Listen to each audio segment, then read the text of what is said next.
something to ask.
There, a mind flayer. And it's hurt. That thing's bound to be dangerous, even if injured. Best be careful.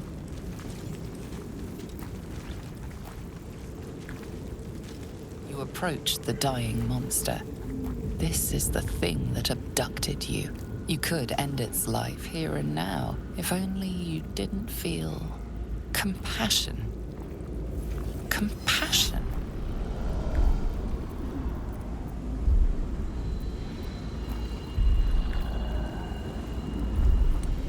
You can't move, can't think. Thinking is mercifully done for you. It will be a joy to serve, to die for it an honor. It's possessing your mind, forcing you to love it. But then the feeling slips. The creature's mind seems to focus elsewhere.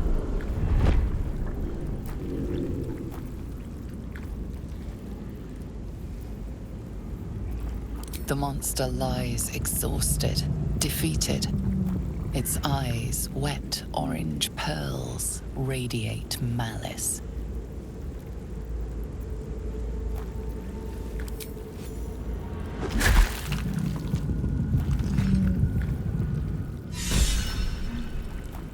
Monster. Death is too good for it.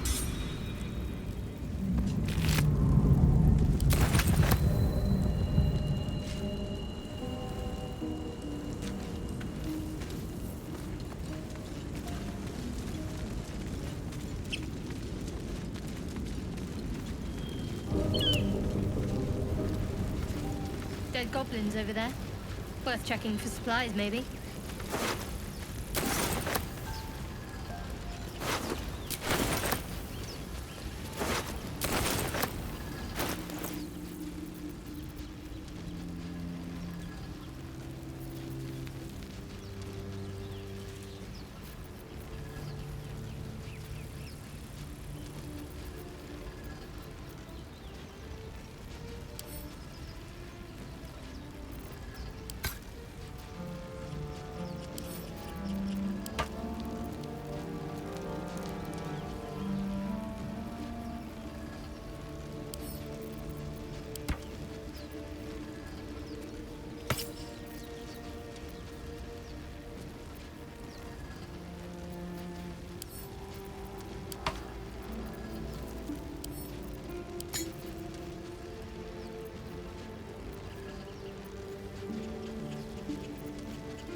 Work to do.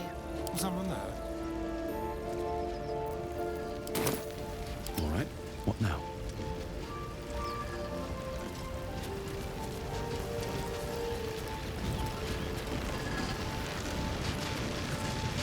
What's going on with that room? Looks unstable somehow. approach the sigil on the stone. Magic glitters and swirls from it erratically, as if malfunctioning. It looks slightly dangerous.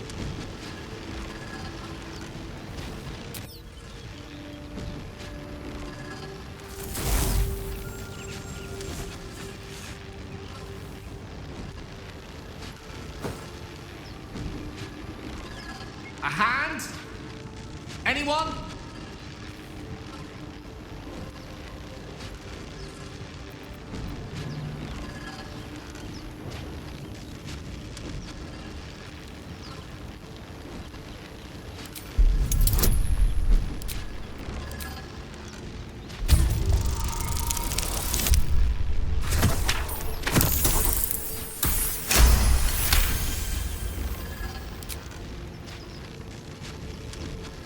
That's it!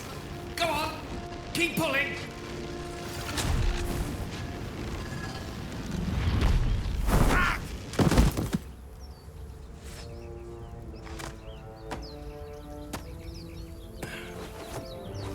Oh. Hello.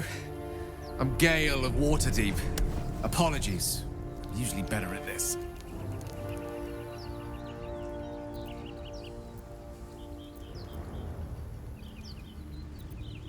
A bit shocked, but friend, it's a relief and a pleasure to make your acquaintance. Say, but I know you, don't I? In a manner of speaking. You were on the Norse Lloyd as well.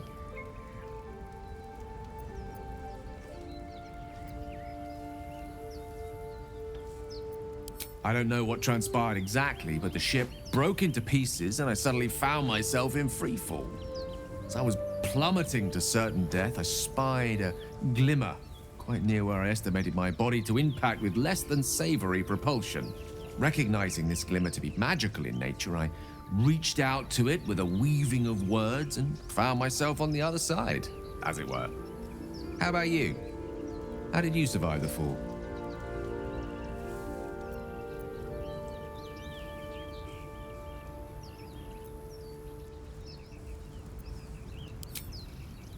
That vast burning wreckage behind you somewhat contradicts your story, but here you stand, so who am I to argue?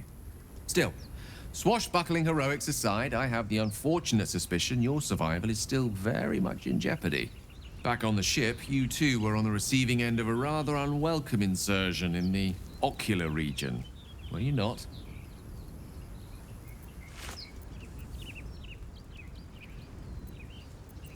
The insertee we speak of, this parasite?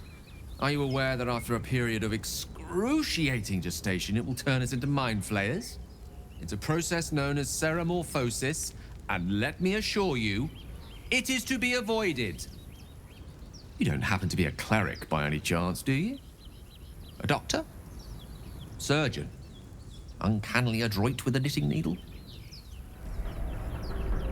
You seem to know enough about our condition to realize it's beyond most clerics' skills. Most, no doubt, but I find myself hoping to be in the presence of the few. You don't happen to be one of them.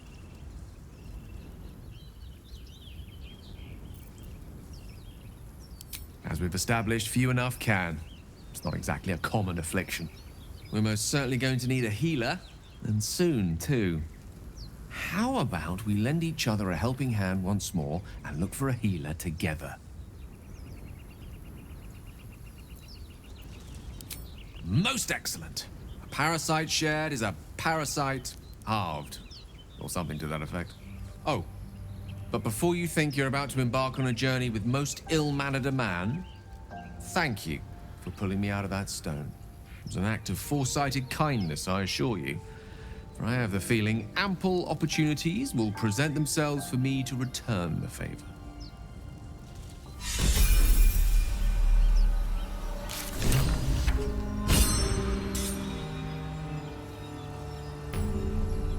You have my attention.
Go to hell.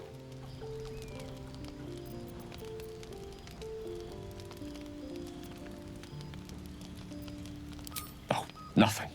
Nothing. I'm just poorly making a point. Go to hell. An everyday expression.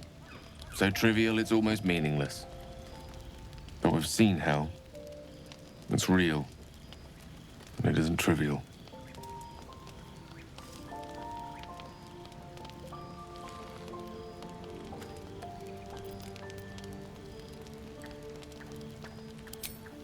Merely contemplating. Devils, dragons, mind flayers. They used to be abstracts. Pictures on a piece of paper. What a difference a day makes. Now we have tadpoles slithering through our heads like carnivorous feti. That's not abstract.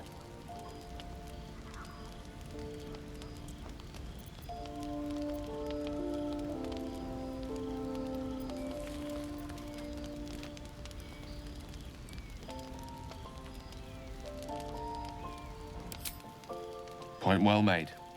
I see. I'll wake you bright and early. We'll need to find a healer before the wee one gets hungry.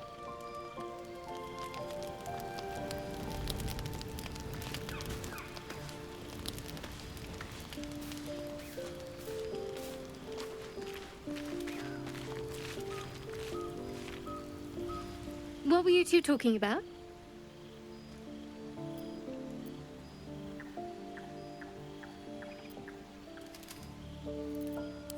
You and Gale.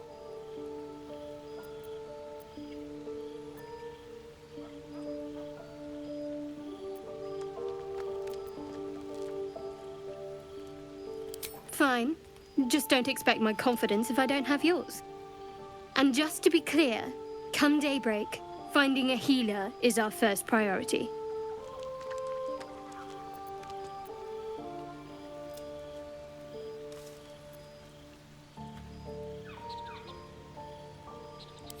Caution is a luxury we don't have. Let's rest and wake up at first light.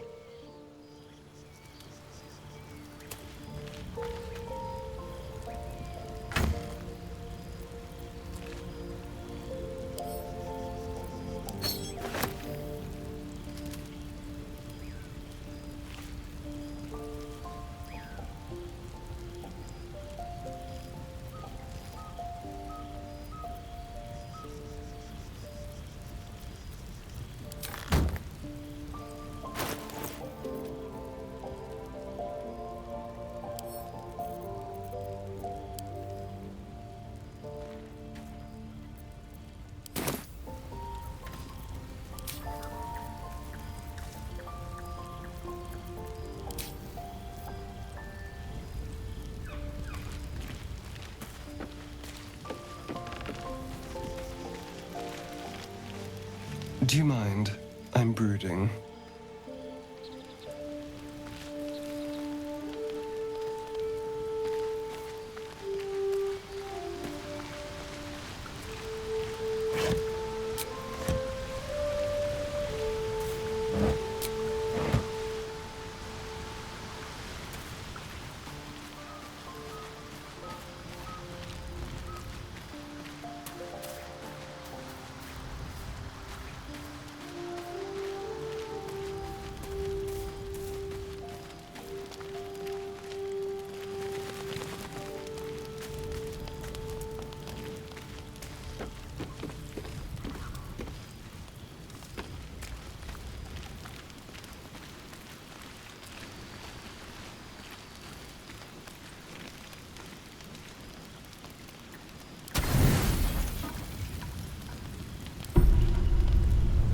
Writhe with sickly dreams, a deep dread floods you.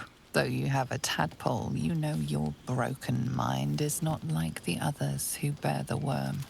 A few scraps of the past come back to you now and then, but you can never quite tell where the knowledge comes from. Inexplicable, violent yearnings overwhelm all other thoughts. Who could you possibly be to be their vessel?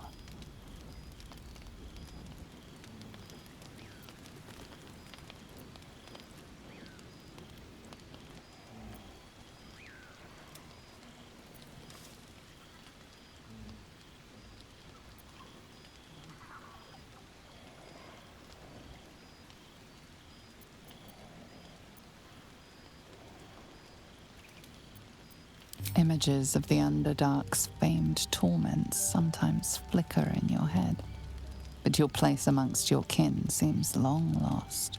It must have been a very long time since you were among your kind. When you try to think of a home, your mind twists itself back to indulge in the delights of the day.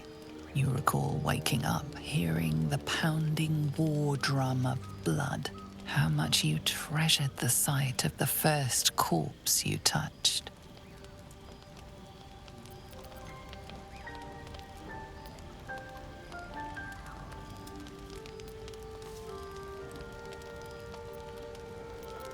Your body feels aroused, imagining a broken, twisted neck, and a thrill thinking of a trailing intestine. As these images flood your mind, you fall soundly asleep like a babe in arms. Blood, blood, blood, blood, blood.